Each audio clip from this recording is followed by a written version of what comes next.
মুমিনের ব্যক্তিগত জীবন থেকে রাজনৈতিক জীবন পর্যন্ত সবকিছু আল্লাহ তাআলা জান্নাতের বিনিময়ে কিনে নিয়েছেন। আমরা যারা আল্লাহর ইচ্ছায় ব্যক্তিগত জীবন পরিচালনা করি, কিন্তু রাজনৈতিক জীবন আল্লাহর ইচ্ছায় পরিচালনা করি না, আমরা বিক্রি করে দেওয়া, আল্লাহর কাছে বিক্রি করে দেওয়া জীবন নিয়ে ছিনিমিনি খেলছি, টানা হেচড়া করছি। তো আমি আল্লাহর কাছে জীবন বিক্রি করে দেওয়ার পরেও এটা নিয়ে যদি টানাটানি করি, জান্নাতের বিনিময়ে বিক্রি করে দেওয়ার পরে, তাহলে আমি কেমন করে জান্নাত পাবো? এটা নিয়ে আল্লাহ তো টানাটানি করবেন, নাউজুবিল্লাহ, যদি ওটা বলা অসুন্দর দেখায়। কিন্তু বিষয়টা তো এরকমই। আপনি বিক্রি করেছেন জীবন, বিনিময়ে নিয়েছেন জান্নাত।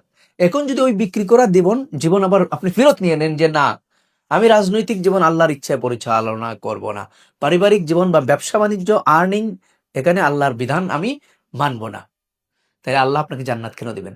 আল্লাহর জান্নাত আল্লাহ ফেরত নিয়ে যাবেন। This is true. একদম বিক্রি করার শব্দ আল্লাহ তাআলা কোরআনে ব্যবহার করেছেন। ইন্নাল্লাহ আশতারা মিনাল মুমিনিনা আনফুসাহুম ওয়া আমওয়ালাহুম বিআন্না লাহুমুল জান্নাহ। আল্লাহ বলছেন যে আল্লাহ মুমিনদের কাছ থেকে তাদেরকে জান্নাত দেওয়ার বিনিময়ে আল্লাহ তাআলা ইশতারা মানে কিনে নিয়েছেন, আনফুসাহুম তাদের জীবন, ওয়া আমওয়ালাহুম এবং তাদের সম্পদ।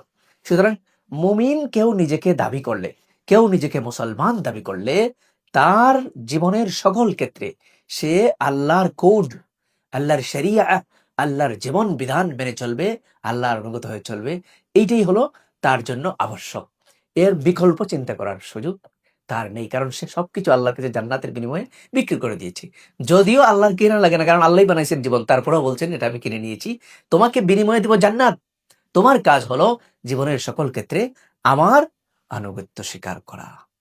কিন্তু আমরা যখন এটা নিয়ে টানা হেচড়া করবো, টানাটানি করব, জীবন আল্লাহকে দেব না, ব্যক্তিগত জীবনে আমি আল্লাহকে দিলাম, আল্লাহকে সেজদা করি, কিন্তু রাজনৈতিক জীবন আল্লাহকে দেব না।